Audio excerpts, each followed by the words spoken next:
Selamat malam, Kaltim Herdan Malam kembali hadir bersama saya Rosmi Rahma. Sejumlah informasi penting akan kami hadirkan untuk Anda dan berikut di antaranya.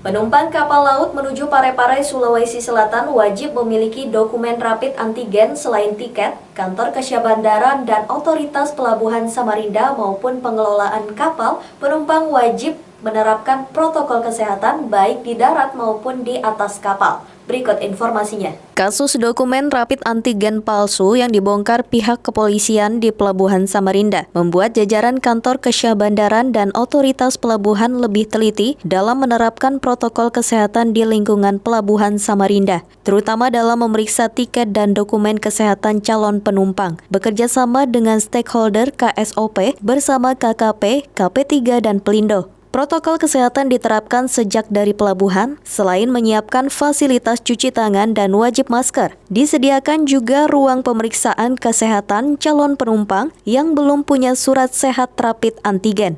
Itu kita bersinergi dengan stakeholder yang ada, yaitu KSOP Samarinda, KP3, Pelindo 4 Samarinda, serta KKP Samarinda.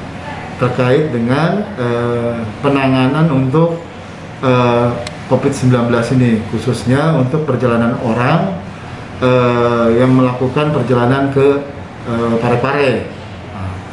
Jadi kita ini satu pintu untuk pemberangkatan dan kedatangan. Nah, jadi setiap orang yang melakukan perjalanan itu memiliki tiket dan memiliki rapid test antigen yang sudah direvalidasi. Nah, di tempat terminal penumpang ini kita terapkan yaitu 3M, mencuci tangan kita sediakan, terus lagi menjaga jarak, dan setiap orang yang ada di terminal penumpang itu menggunakan masker. Nah, di situ juga disediakan oleh PT Pelindo tempat untuk pemeriksaan kesehatan bagi orang-orang yang belum memiliki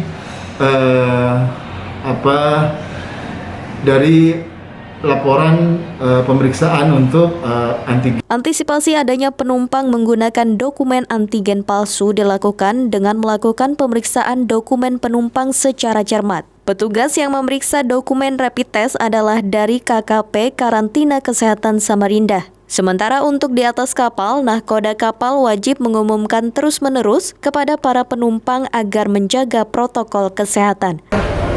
Kalau di atas kapal kami tetap melaksanakan protokol kesehatan, apalagi yang telah dihimbau oleh kantor kesehatan pelabuhan, kantor Kesia Bandara, dan Pelindo. Kami tetap melaksanakan protokol kesehatan walaupun kapal sudah berangkat, sudah melakukan perjalanan, kami tetap melakukan protokol kesehatan. Nah, untuk proses awal naik ke kapal itu harus mempunyai hasil tes antigen. Terus yang telah divalidasi oleh kantor kesehatan pelabuhan. Itu aja, Pak. Tim Kaltim TV, Hardin melaporkan.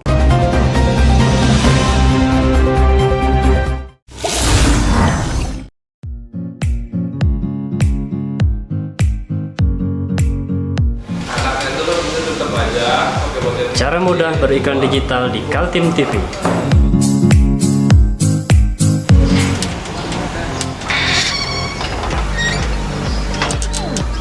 Yang pertama, jadilah sahabat Kaltim TV.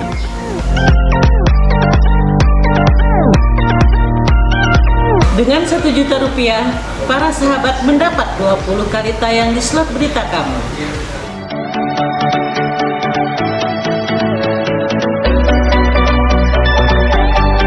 Dengan 20 detik, dapat menjangkau 20.000 penonton. Anda beruntung karena mendapat kesempatan perdana dari kami. Ayo, jadilah sahabat Kaltim TV.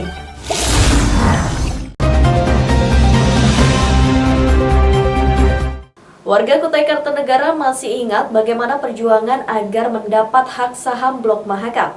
Sekarang setelah berhasil mendapatkan pembagian dividen dari PT Pertamina Hulu Mahakam yang mengelola sumur migas Blok Mahakam, dananya malah ditemukan jaksa disalahgunakan. Inilah yang terjadi di Kutai Kartanegara ketika dulu warganya berjuang habis-habisan agar memperoleh saham pengelolaan kawasan migas Blok Mahakam. Buntut-buntutnya setelah berhasil mendapatkan saham malah ada yang berurusan dengan penegak hukum karena dugaan korupsi. Direktur PT Mahakam Gerbang Raja Migas atau MGRM berinisial IR ditetapkan sebagai tersangka kasus korupsi oleh Kejaksaan Tinggi Kaltim. Pria yang dipercaya mengelola badan usaha milik daerah itu ditangkap dan dimasukkan sel untuk mempertanggungjawabkan perbuatannya. Gerbang Raja Migas Kabupaten Kutai Kartanegara. Dalam penanganan perkara ini kami telah melakukan penyelidikan yaitu surat perintah penyelidikan tanggal 8 Januari 2021.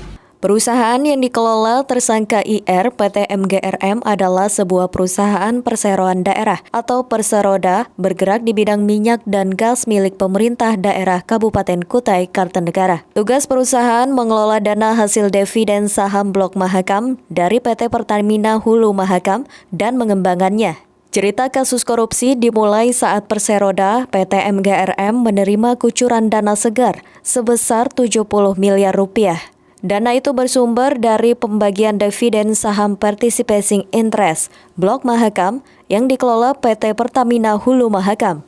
Seperti diketahui, pemerintah Provinsi Kaltim dan pemerintah Kabupaten Kutai Kartanegara mendapatkan hak saham Participating Interest sebesar 10%.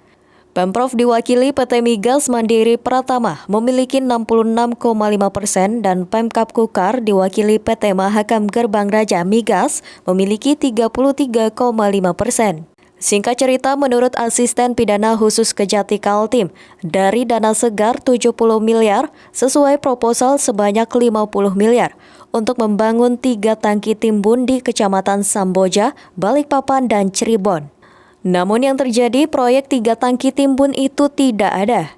Jaksa penyidik menemukan aliran dana ke perusahaan PT Petro TNC International. Pemegang saham perusahaan ini ternyata tersangka IR sendiri 80% dan anaknya 20%. Melakukan pengambilan keterangan terhadap yang terkait semua diperoleh kesimpulan pada waktu itu, sehingga disimpulkan bahwa kita penyidik telah memperoleh alat bukti yang cukup, sehingga pada tanggal 22 Januari 2021 kurang lebih 14 hari kami sudah dapat menyimpulkan bahwa terjadi tindak pidana, sehingga kami tingkatkan ke penyidikan tanggal 20. Jaksa menjerat tersangka IR dengan pasal 2 ayat 1 dan pasal 3 Undang-Undang Nomor 31 Tahun 1999 tentang Pemberantasan Tipikor. Sebagaimana telah diubah dan ditambah Undang-Undang Nomor 20 Tahun 2001 tentang Pemberantasan Tipikor Junto pasal 55 ayat 1 KUHP. Tim Kaltim TV, Hardin melaporkan.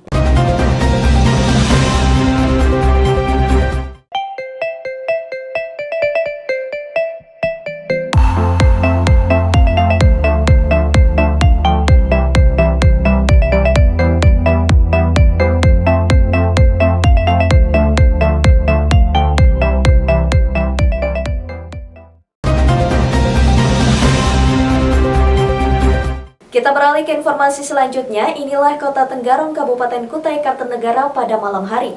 Warna-warni lampu jembatan dan kawasan sekitar terasa gemerlap membuat tempat ini menjadi tujuan wisata lokal warganya. Lampu-lampu tematik sudah terpasang di jembatan Kutai Kartanegara sepanjang 710 meter. Mengikuti lengkung kabel penyanggah beban jembatan dan juga konstruksinya, membuat setiap orang kepincut untuk berfoto selfie di sana. Tidak heran jika kawasan jembatan yang ditata apik itu menjadi sasaran hangout warga Tenggarong. Di saat pandemi COVID-19 yang membuat bosan berada di rumah, tidak ada salahnya melepas kepenatan dengan mengunjungi kawasan Jembatan Kukar asal tetap menjaga protokol kesehatan. Pengunjung yang umumnya penduduk lokal memang harus menjaga protokol kesehatan, apalagi di kabupaten itu termasuk tertinggi kasus aktif se-Kalimantan Timur. Data pada Selasa 16 Februari di Kutai Kartanegara ada 2.805 kasus aktif. Untuk waktunya sampai jam 10 malam, Pak. Itu waktu untuk pengunjung. Dan dilihat pada waktu di tempat ini kalau memang banyak pengunjungnya kami batasi waktu 15 menit. Tapi kalau pengunjungnya hanya sedikit itu kami persilakan lama-lama. Jam batas waktu ini sampai jam 10 malam. Pasti kami dari Satpol di sini berjaga untuk menghimbau protokol kesehatan. Yang pastikan penggunaan masker, itu yang pertama. Yang kedua, menghindari kerumunan dan selalu menjaga jarak. Kabupaten Kutai Kartanegara termasuk daerah yang banyak mengembangkan kawasan wisata lokal. Di desa-desa juga bermunculan destinasi wisata buatan yang dikelola oleh warga desa. Tim Kaltim TV, Hardin melaporkan.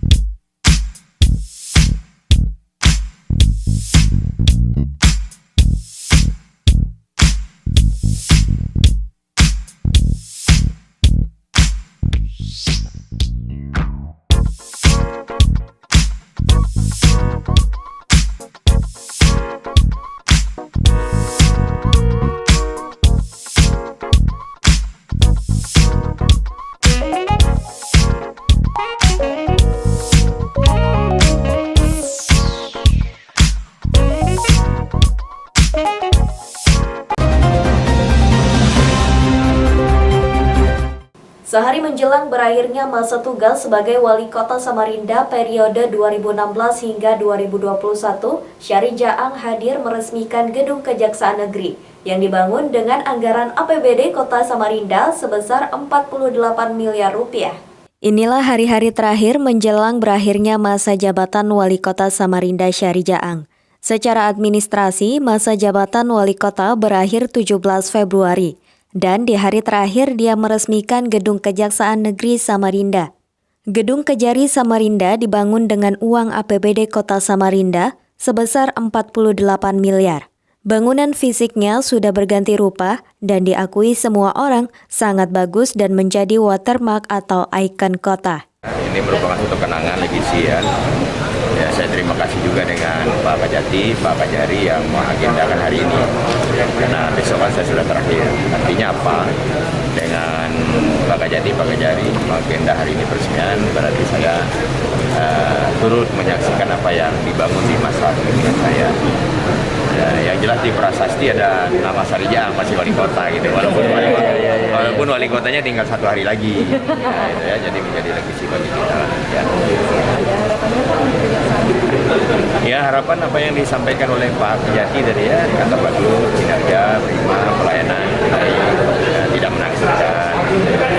Jajaran Korps Adiaksa menyampaikan terima kasih kepada Syahri Jaang yang menyetujui pembangunan Gedung Kejari dengan dana APBD. Menurut Kejati Kaltim Deden Riki Hayatul Firman, gedung baru itu bertujuan meningkatkan kinerja para jaksa dalam melayani masyarakat dalam persoalan hukum.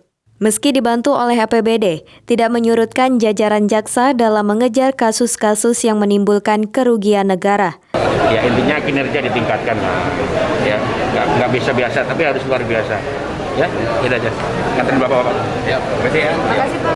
Ada target nggak sih Pak? Mungkin dalam setahun kira-kira bisa meningkatkan berapa? Oh nggak ada, kami nggak ada.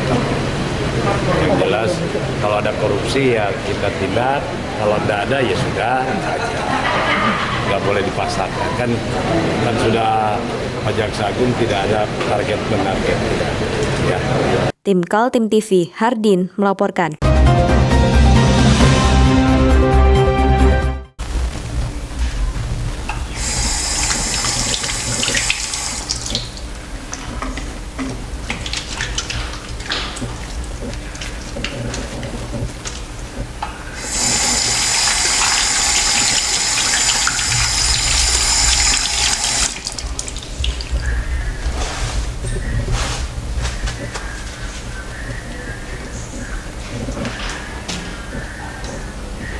Meskipun di rumah saja, kita tetap selalu menjaga kesehatan, cuci tangan, menggunakan hand sanitizer.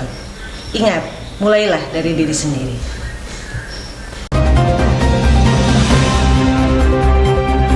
Masyarakat dari Kecamatan Tabang, Kabupaten Kutai Kartanegara mendatangi markas kepolisian Kabupaten Kutai Kartanegara di Tenggarong. Mereka datang memberikan dukungan kepada 2 orang tokoh mereka yang dipanggil polisi atas laporan perusahaan tambang. Konflik lahan antara masyarakat dengan perusahaan tambang batubara terjadi di mana-mana, salah satunya di Kecamatan Tabang, Kabupaten Kutai Kartanegara. 1 Februari 2021 lalu, terjadi aksi warga menuntut perusahaan yang berbuntut dipanggilnya 2 tokoh masyarakat oleh pihak kepolisian. 2 tokoh yang dipanggil polisi adalah Ajang Kedung, Kepala Adat Dayak Kenyah, dan Edi Gunawan. Keduanya kemudian datang ke Mapores Kukar di Jalan Walter Monginsidi, Tenggarong, didampingi oleh sejumlah masyarakat dari Kecamatan Tabang. Sebagai warga negara yang baik, kita hadir di sini untuk memberikan keterangan, baik secara lisan maupun tertulis. Itu aja. Keterangan apa? Oh, ya. Ini ada perusahaan di sana yang beroperasi di sana, berinvestasi di sana, sudah 13 tahun. Namun sampai hari ini, sampai saat ini belum ada suatu kesepakatan tertulis yang dapat kami wariskan kepada anak dan cucu kita ke depan. Harapan kami supaya kearifan lokal di sana dihargai, adat istiadatnya dihargai. Perusahaan apa itu? Perusahaan apa itu? PT Bayar Services Tbk, PT Indonesia Pratama, dan subkon-subkonnya. Oh, banyak. Keberatan warga Tabang lantaran perusahaan membangun jalan untuk kegiatan perusahaan sepanjang 100 km. Namun jalan tersebut memakan lahan-lahan warga, di mana pihak perusahaan tidak pernah menyelesaikan masalah tersebut dengan masyarakat sekitar. Jalan yang 100 km itu, 100 km itu lahan. Jalan 100 km ini melewati kebun masyarakat. Tuh. Nah, dengan adanya pembukaan badan jalannya 100 meter ini, ya, kebun masyarakat itu didorong tanpa pemberitahuan. Padahal sebelumnya sudah ada inventarisasi tanam tumbuhnya, ada pengukuran luasan lahannya, itu sudah dilakukan. Masyarakat Tabang tetap meminta agar pihak perusahaan melakukan perundingan agar persoalan tidak berlarut-larut. Namun sayangnya belum ada perwakilan perusahaan yang datang untuk menyelesaikan konflik tersebut. Tim Kaltim TV, Hardin, melaporkan.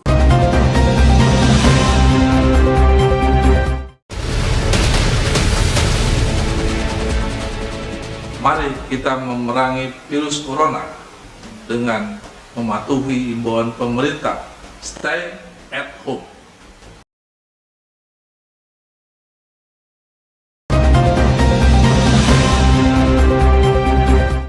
Demikian Kaltim Headline Malam edisi kali ini. Informasi lainnya dapat Anda simak melalui situs website kami www.kaltim.tv, channel YouTube dan fanpage Facebook Kaltim TV.